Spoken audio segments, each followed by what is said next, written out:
Damos comienzo a un nuevo comentario bíblico expositivo. Servidores de Dios. Quien te habla es Manuel Cornejo. En esta ocasión estaré compartiendo sobre el libro de Génesis, en Génesis capítulo 11 y versículo 1, donde dice: «Tenía entonces toda la tierra una sola lengua y unas mismas palabras. Los años habían pasado, y Noé y su familia ahora se habían asentado ya en su hogar en la tierra nueva, después del diluvio. Por tanto, comienzan a repoblar el planeta como Dios le ha mandado. Con el tiempo, los descendientes de Noé comenzaron a construir pueblos, aldeas y ciudades. Y en este punto de la historia, toda la humanidad habla un idioma, probablemente el idioma que Adán habló con Dios en el jardín del Edén. Tener un lenguaje común hizo posible que la humanidad se uniera para llevar a cabo grandes proyectos. En este capítulo 11 de Génesis veremos cómo usarían ese don para construir una gran ciudad que les daría a ellos gloria. Note que Dios mira hacia abajo y ve que la humanidad no ha cambiado desde el diluvio, ya que el hombre todavía tiene la intención de convertirse en un Dios con minúscula para sí mismo, incluyendo también el señorío de su Creador. Pero esta vez, sin embargo, el Señor no envía un gran diluvio para destruir a la humanidad de la faz de la tierra. En cambio, lo que hace, confunde el lenguaje del hombre, lo que dificulta que la humanidad se una en un esfuerzo por llegar a ser como Dios. Esta confusión de idiomas también conducirá a la dispersión de la humanidad por todo el planeta, que es lo que Dios había ordenado que el hombre hiciera en primer lugar. Por tanto, como vemos en el versículo 1, dice que toda la tierra. Lo más probable es que signifique aproximadamente el área a la que ahora nos referimos como Medio Oriente. Y en este punto, los descendientes de Noé constituyen toda la raza humana, ya que no se había extendido todavía por todo el planeta. Ya que Dios le había ordenado a Noé fructificar y multiplicaos y llenar la tierra. Génesis capítulo 9, versículo 1. Pero sin embargo, sus descendientes aparentemente habían hecho caso omiso de este mandato. Llenar la tierra habría requerido que los hombres se separaran y se pusieran en marcha por su cuenta, una perspectiva que también implicaba, por otro lado, riesgos, ya que era mucho más fácil unirse y construir ciudades, lo que permitiría a los hombres confiar en sí mismos y en los demás en lugar de dar un paso adelante y depositar su fe en Dios. También nos sigue diciendo este versículo que tenían un mismo hablar, literalmente un labio y una palabra.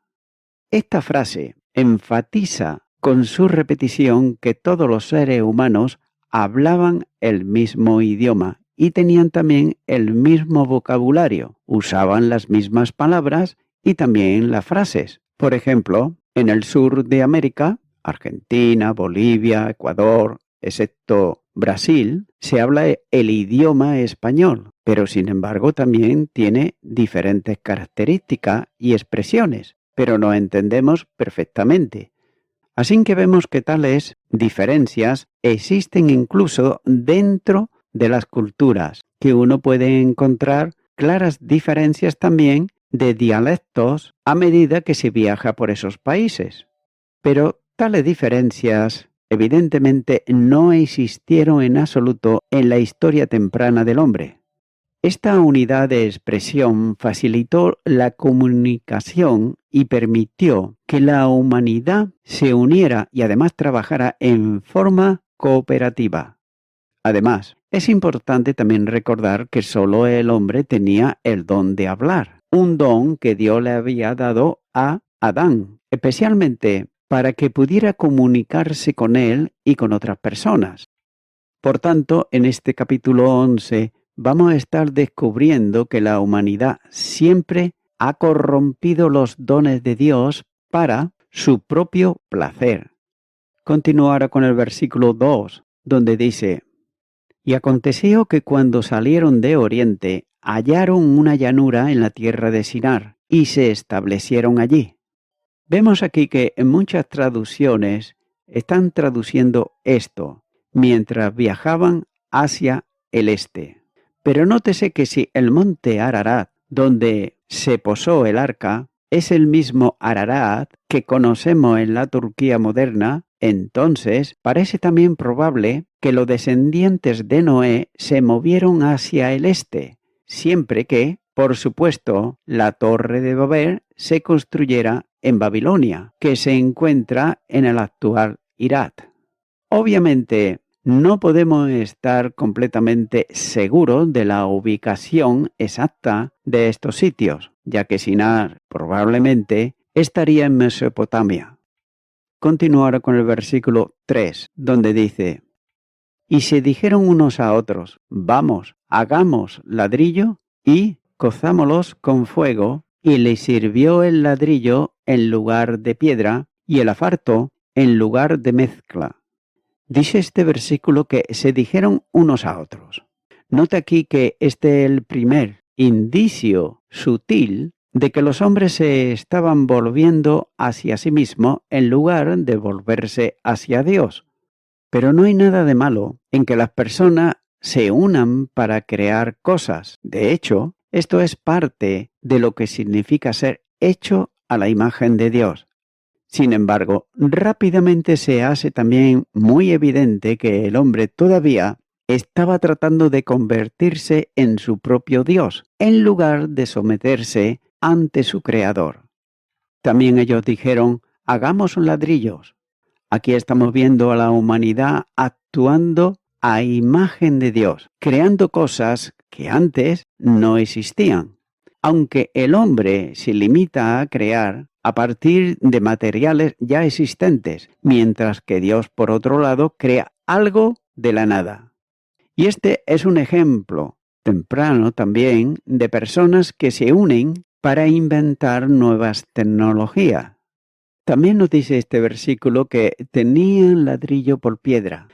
Aquí vemos a la humanidad uniéndose también para superar los obstáculos ambientales, ya que aparentemente no había ninguna piedra en la región que fuera capaz para la construcción, pero esta escasez no impidió que el hombre lograra su objetivo. Y vemos aquí como el hombre siempre trata de gloriarse a sí mismo, por otro lado, ya que la verdadera naturaleza del corazón del hombre se revela ahora, y él está buscando su propia gloria, ya que el hombre está tratando una vez más de adorarse a sí mismo, en lugar de adorar a su Creador. Continuará con el versículo 4, donde dice: Y dijeron: Vamos, edifiquémonos una ciudad y una torre, cuya cúspide llegue al cielo, y hagamos un nombre, por si fuéramos esparcidos sobre la faz de la tierra. Aquí estamos descubriendo un problema. El hombre se enfoca en sí mismo y no en Dios, y esto era un grave error, ya que al hacer esta declaración, la gente estaba revelando la verdadera motivación de su esquema de construcción, ya que de alguna manera ellos deseaban de todo corazón construirse a sí mismos. Nos dice que era una ciudad. Vemos por otro lado, los arqueólogos creen que esta ciudad fue la primera fundación de lo que se convertiría en Babilonia, ya que la ciudad de Babilonia es importante en las Escrituras, ya que representa el enemigo mundano del pueblo de Dios. También dice que iban a construir una torre. Esto pudo haber sido un zigurat, es decir, una gran estructura compuesta de cuadros concéntricos que se elevan a una gran altura. Tales estructuras eran bastante comunes en la región de Babilonia y generalmente se usaban como templos para los dioses paganos. También vemos que esta era en realidad una forma antigua de pensamiento humanista, que la humanidad podría elevarse a sí misma para volverse igual a Dios, como señala Génesis todo el capítulo 3. Por tanto, vimos dónde se originó esta mentira. Sin embargo, el hombre todavía piensa, por otro lado, de esta misma manera en los tiempos modernos de hoy. También vemos que el objetivo subyacente del hombre se revela nuevamente al traer gloria a sí mismo por sus propios logros, ya que no se menciona a Dios, ya sea buscando su voluntad, dando gloria a su nombre o incluso obedeciendo sus mandamientos. También dice este versículo, para que no seamos dispersados. Esta fue la única referencia del hombre a los mandamientos de Dios y fue una determinación de no obedecerlo. Y el hombre estaba decidido a no obedecer las instrucciones de Dios, de extender y poblar toda la tierra, por lo que Dios tendría que obligar al hombre a obedecer. También vale la pena señalar que el hombre parecía tener miedo, y lo tenía, de extenderse por la tierra. Aquí hay una paradoja interesante, y es la siguiente, y es que los motivos de la humanidad eran una combinación de orgullo con la esperanza de traer gloria a sí misma, y miedo de ser dispersados por el extranjero. Ser esparcido es verse obligado también a mudarse al extranjero mientras que Dios le había ordenado que llenara la tierra, algo que se habría hecho voluntariamente. El hombre simplemente no podía aceptar el concepto de Dios, diciéndole qué hacer, ya que él quería ser su propio Dios. Continuará con el versículo 5, donde dice: Y descendió Jehová para ver la ciudad y la torre que edificaban los hijos de los hombres. Nótese que aquí Génesis está usando en este versículo un antropomorfismo y lo hace para describir la acción divina frente al obrar de los hombres inicuos. Los edificadores quizá ellos pensaban que podían hacer su trabajo a espaldas de Dios, pero Dios, que es omnisciente, sabía todo lo que estaba ocurriendo y dejó que los hombres avanzaran hasta cierto punto. La expresión para ver la ciudad y la torre es una gran ironía. Por otro lado, note que los hombres querían construir una torre que llegase al cielo, pero después de mucho trabajo he de suponer que no habían logrado mucho. ¿Por qué? Porque Jehová descendió para ver la ciudad y la torre. Tan pequeño e insignificante eran lo que habían hecho que Dios tuvo que descender para verlo. Por otro lado, las palabras del profeta Isaías revelan el contraste. Él está sentado sobre el círculo de la tierra, cuyos moradores son como langostas. Él extiende los cielos como una cortina, los despliega como una tienda para morar. Isaías capítulo 40, versículo 22. La grandeza de Dios y la pequeñez del hombre se pone de manifiesto una vez más, como cuando en Génesis capítulo 3, versículo 8, Adán y Eva intentaron ellos esconderse de la presencia de Dios, demostrando así su desconocimiento de la grandeza del Creador. Dios no solo vio lo que los hijos de los hombres habían comenzado a hacer, sino que Él sabía perfectamente todo lo que estaba sucediendo, ya que conocía además las intenciones del corazón de los que edificaban la ciudad y la torre e intervino de manera judicial en el momento preciso. Continuará con el versículo 6, donde dice: Y dijo Jehová: He aquí el pueblo es uno, y todos estos tienen un solo lenguaje, y han comenzado la obra, y nada les hará desistir ahora de lo que han pensado hacer. Nótese que en este versículo Dios está haciendo 3 observaciones. La primera tiene que ver con la unidad de las lenguas. Eso generaba un problema, porque en esa unidad el pueblo podía perpetuar la idolatría, de tal modo que nadie podía ser capaz de volverse al Señor en verdadera adoración. La raíz del problema yace principalmente en el hecho de que el pueblo de la tierra es solo uno y está atado en una unión más fuerte por una lengua. En segundo lugar, la torre y la ciudad anunciaban solo el comienzo de sus impíos proyectos. Con tal relación de unidad y de lengua, no es que dudasen que se le ocurrieran otros proyectos. En tercer lugar, sus propósitos se extendían y multiplicaban en la tierra y conseguirían sus metas. Y note que esto sigue siendo así, porque las características de la humanidad es gloriarse de que es capaz de hacer cualquier cosa que desea hacer.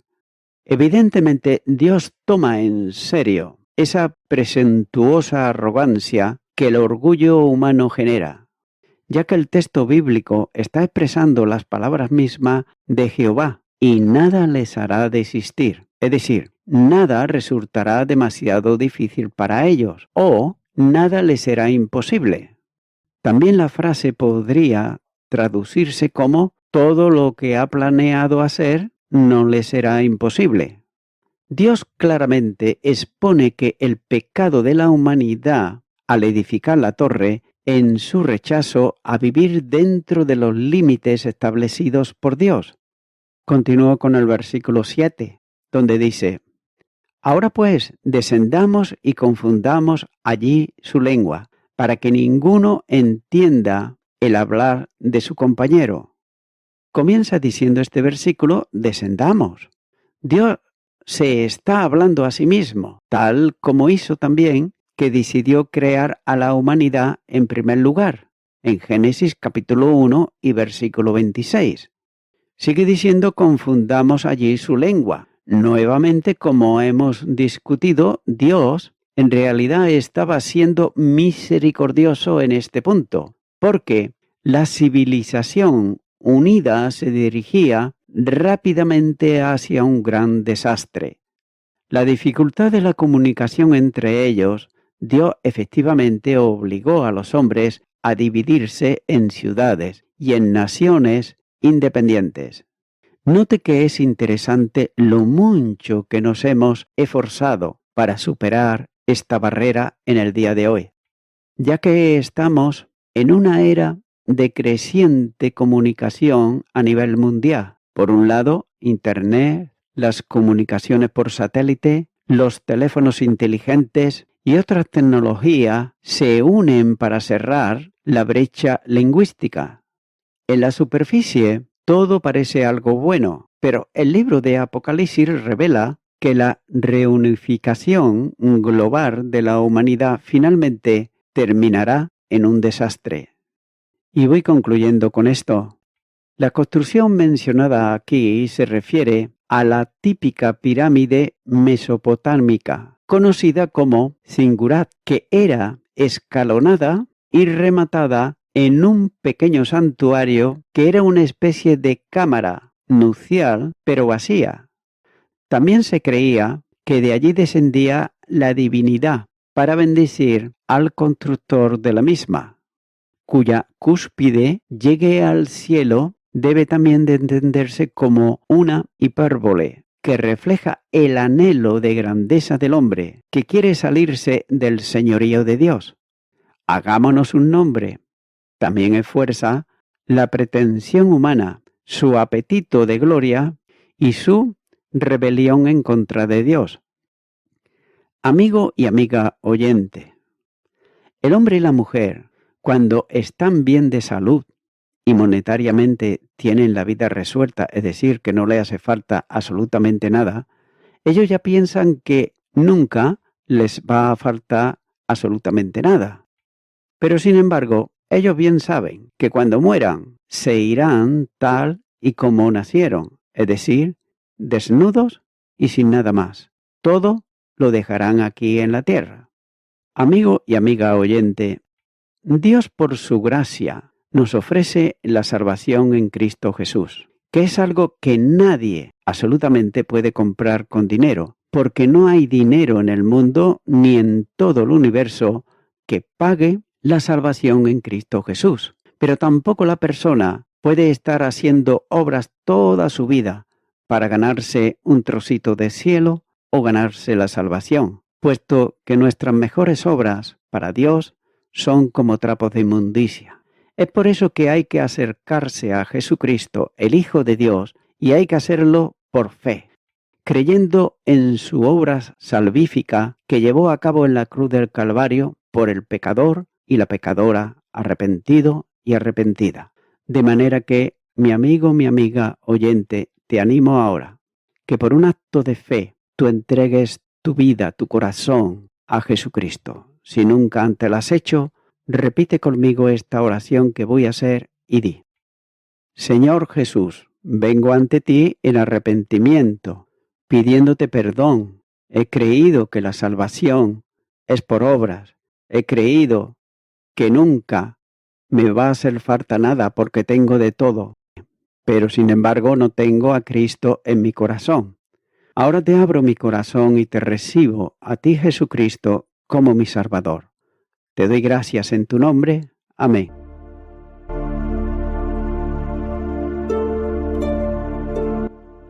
Amigo y amiga oyente, si tú has hecho esta oración de corazón, te recomiendo que comiences a orar a Dios, en primer lugar, en el nombre del Señor Jesucristo. Orar a Dios no es rezar, sino que es hablar con una persona. También te recomiendo que leas la palabra de Dios y lo hagas a diario. Comienza, por ejemplo, con el Nuevo Testamento.